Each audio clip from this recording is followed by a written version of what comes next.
काही दिवसापूर्वी कोल्हापुरातील ताराबाई पार्क परिसरात एक बिबट्या आला.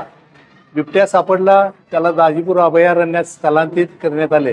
पण या निमित्ताने अनेक जे प्रश्न उद्भवले, जे म्हणजे त्या बिबट्याच्या संरक्षणाचे, बिबट्याला जखम झाली असली तर काय करायचे, काय करणार होतो आपण, किंवा तिथं जे जमावात घुसला असता तर आपण काय करणार होतो. आणि बिबट्या काय रोज रोज येत नाही आणि हे काय प्रशासनाचं रोजचं काम नाही, त्यामुळे गडबड उडते, गोंधळ उडते. नेमकं आपण एकमेकावर हा परिणाम एकमेकावर ढकलण्याचा प्रयत्न करतो. पण आज आम्ही या तरुण भारतनं हे राऊंड टेबल याच्या माध्यमातून या बिबट्या, त्याचं वागणं, त्याच्यावर होणारे परिणाम, इथल्या सगळ्या जी वस्ती वाढत आहे, या सर्व अंगाने बिबट्याचं अंतरंग किंवा जंगलाचं अंतरंग उलगडवून दाखवलं.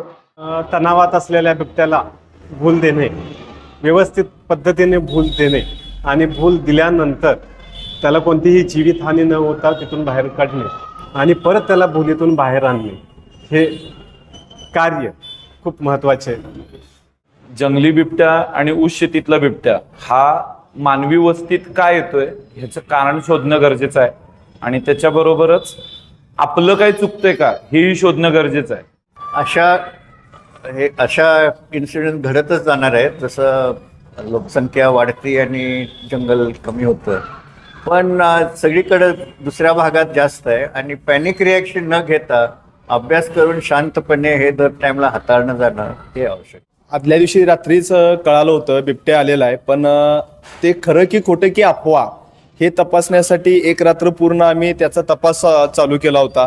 दुसऱ्या दिवशी सकाळी वनविभागाला याची माहिती दिली आणि 10 नंतरचा जो खेळ चालू झाला तो सगळा सोशल मीडियावर आपण पाहिलेला आहे. ज्या आधी घटना घडलेल्या आहेत, 3 बिबटे मेले, हा 4था बिबट्या आपल्या सर्वांच्या मदतीनं, वनविभागाच्या मदतीनं, पोलिसांच्या मदतीनं, अग्निशमन दलाच्या मदतीनं आपण कोल्हापूरकरांनी पुन्हा त्याला जिवंत कोणतीही इजा न होता त्यांना त्याच्या अधिवासात आपण सोडलेला. कोल्हापुरात बिबट्या पकडला गेल्या आणि त्यासाठी ज्या सर्वांनी परिश्रम घेतले त्या सर्वांचं अभिनंदन. पण सगळ्यात महत्त्वाचं की ताराबाई पार्कसारख्या मध्यवस्तीत बिबट्या सापडला आणि कुठलीही अनफॉर्च्युनेट कॅज्युअलिटी झाली नाही, हा फार मोठा प्रश्न आहे. ना बिबट्याला झाली ना माणसाला झाली.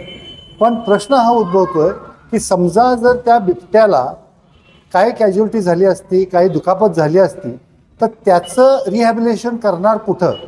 आपल्याकडं वेस्टर्न महाराष्ट्रामध्ये वाईल्ड लाईफ रिहॅबिलिटेशन सेंटर नाही आहे. त्यामुळे रिहॅबिलिटेशन सेंटर ह्या भागात होणं अत्यंत गरजेचं आहे. प्रगत तंत्रज्ञान जे होत आहे, थोडक्यात एआयमुळे बरेच आपल्या भारतात न दिसणारे प्राणीसुद्धा एआय मार्फत आपल्या भारतात दाखवले जातात. याचा कुठेतरी लोकांनी विचार केला पाहिजे की त्या तंत्रज्ञानाचा वापर कशासाठी करायचा आहे आणि कुठे करायचा आहे.